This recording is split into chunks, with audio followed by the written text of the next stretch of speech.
ಇವತ್ತು ನಾನು ಸೆರಾಮಿಕ್ ಪ್ಲಾಂಟರ್ಸ್ನ ತರಿಸಿದ್ದೀನಿ. ಅದನ್ನು ನಿಮಗೆ ತೋರಿಸ್ತಾ ಇದ್ದೀನಿ. ನಾನು ಇದನ್ನು ಟೀ ಕಪ್ ಕಾನ್ಸೆಪ್ಟಲ್ಲಿ ತರಿಸಿದ್ದೀನಿ. ಟೀ ಕಪ್ದೇ ಬೇಕು, ಎಲ್ಲನೂ ಅದೇ ಥರ ಇರೋವಂಥದ್ದು ಬೇಕು ಅಂತ ಹೇಳ್ಬಿಟ್ಟು ತರಿಸಿದ್ದೀನಿ ನಾನು. ಇದು ಕ್ವಾಲಿಟಿ ವೈಸ್ ಎಲ್ಲ ತುಂಬ ಚೆನ್ನಾಗಿದೆ, ನೋಡೋಕ್ಕೂ ತುಂಬ ಚೆನ್ನಾಗಿದೆ. ನಾನು ಇದು ಇಂಡೋರ್ ಪ್ಲಾಂಟ್ಸ್ಗೆ ತರಿಸಿರೋದು. ನೋಡಿ, ಇದೆರಡು ಮಿಂತ್ರಾದಿಂದ ತರಿಸಿರೋದು.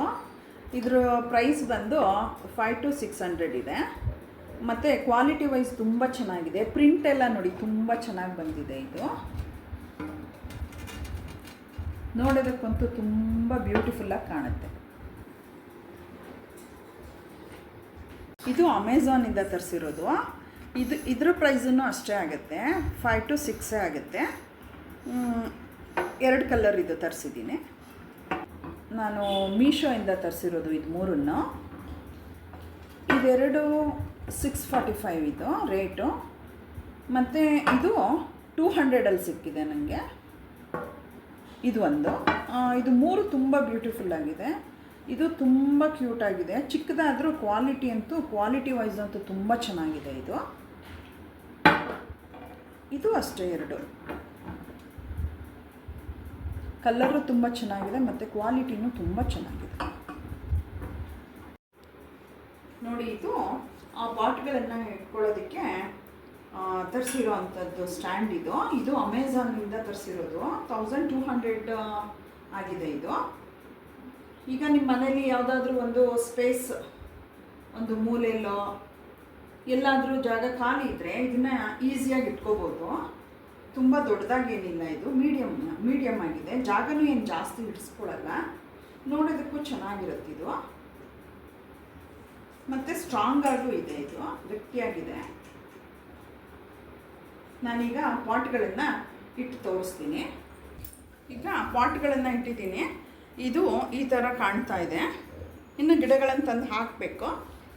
ಹಾಕಿದ್ಮೇಲೆ ತುಂಬ ಕ್ಯೂಟಾಗಿ ಕಾಣುತ್ತೆ. ಇದ್ರ ಲುಕ್ಕು ಈ ಥರ ಇದೆ.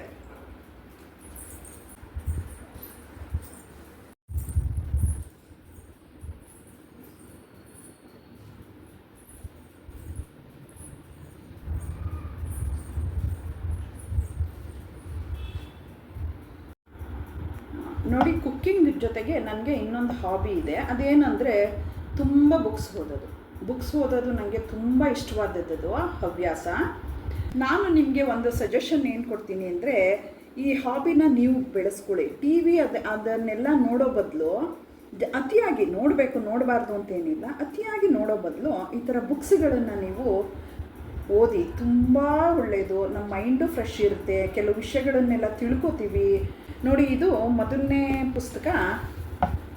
ಇದು ತಾರಿಣಿ ಚಿದಾನಂದ ಅವರು, ಕುವೆಂಪು ಅವ್ರ ಮಗಳು ಬರೆದಿರೋ ಅಂಥದ್ದು. ಕುವೆಂಪು ಅವ್ರ ಬಗ್ಗೆ, ಅವ್ರ ತಂದೆ ಬಗ್ಗೆನೇ ಬರೆದಿದ್ದಾರೆ. ಮಗಳು ಕಂಡ ಕುವೆಂಪು ಅಂತ ಹೇಳ್ಬಿಟ್ಟು ಈ ಬುಕ್ಕು. ಇದು ತುಂಬ ಚೆನ್ನಾಗಿದೆ. ಇದನ್ನು ಓದಿ. ಅವ್ರು ಕುವೆಂಪು ಅಂತ ದೊಡ್ಡ ವ್ಯಕ್ತಿ, ಅವ್ರ ಜೀವನನ ಹೆಂಗೆ ನಡ್ಸ್ಕೊಂಡ್ಬಂದರು, ಹೆಂಗಿದ್ರು ಅನ್ನೋದೆಲ್ಲ ನಮಗೆ ಗೊತ್ತಾಗುತ್ತೆ ಇದನ್ನು ಓದಿದಾಗ. ಮತ್ತು ಇದು ಕಾಡು ತೊರೆಯ ಜಾಡು ಅಂತ ಹೇಳಿಬಿಟ್ಟು ಕಡಿದಾಳು ಶಾಮಣ್ಣವ್ರ ಬಗ್ಗೆ ನಮಗೆ ಗೊತ್ತಾಗುತ್ತೆ. ಇವರು ಪೂರ್ಣಚಂದ್ರ ತೇಜಸ್ವಿ ಅವರ ಕ್ಲೋಸ್ ಫ್ರೆಂಡ್.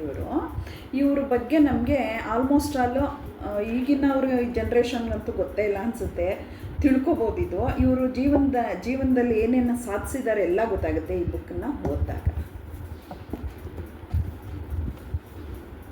ನೆಕ್ಸ್ಟು ಡಾಕ್ಟರ್ ವಿಜಯ ಅವ್ರದ್ದು ಕುದಿ ಹೆಸರು ಅಂತ ಹೇಳಿಬಿಟ್ಟು ಈ ಬುಕ್ಕು. ಇದಂತೂ ಅದರಲ್ಲೂ ಎಕ್ಸ್ಪೆಷಲಿ ಹೆಣ್ಮಕ್ಳಂತೂ ಓದಬೇಕಾಗಿರೋ ಬುಕ್ ಇದು.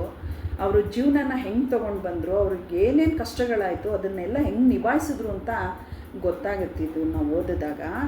ಇದಂತೂ ನನ್ನ ಫೇವ್ರೆಟ್ ಬುಕ್. ಇದು ತುಂಬ ಚೆನ್ನಾಗಿದೆ, ಓದಿ. ಇದು ತರಾಸು ಅವ್ರ ಬುಕ್. ಇದು ಇವ್ರ ಬಗ್ಗೆ ಅಂತೂ ನಾನು ಜಾಸ್ತಿ ಹೇಳಬೇಕಾಗಿಲ್ಲ. ಇವ್ರ ಬಗ್ಗೆ ನಮ್ಮ ಕರ್ನಾಟಕದ ಜನತೆಗೆಲ್ಲ ಚೆನ್ನಾಗಿ ಗೊತ್ತಿದೆ. ಇವರು ಲೈಫ್ ಹೆಂಗಿತ್ತು, ಯಾವ ಥರ ಏನು ಎತ್ತ ಅಂತ ತಿಳ್ಕೊಬೇಕಾದ್ರೆ ನೀವು ಇದನ್ನು ಓದಿದ್ರೆ ಗೊತ್ತಾಗುತ್ತೆ. ಓದಿ. ಇದು ಕೂಡ ಒಂದು ಒಳ್ಳೆ ಪುಸ್ತಕ. ಇಷ್ಟು ಬುಕ್ ಬಗ್ಗೆ ಸಿಂಪಲ್ಲಾಗಿ ತಿಳಿಸಿದ್ದೀನಿ ನಾನು.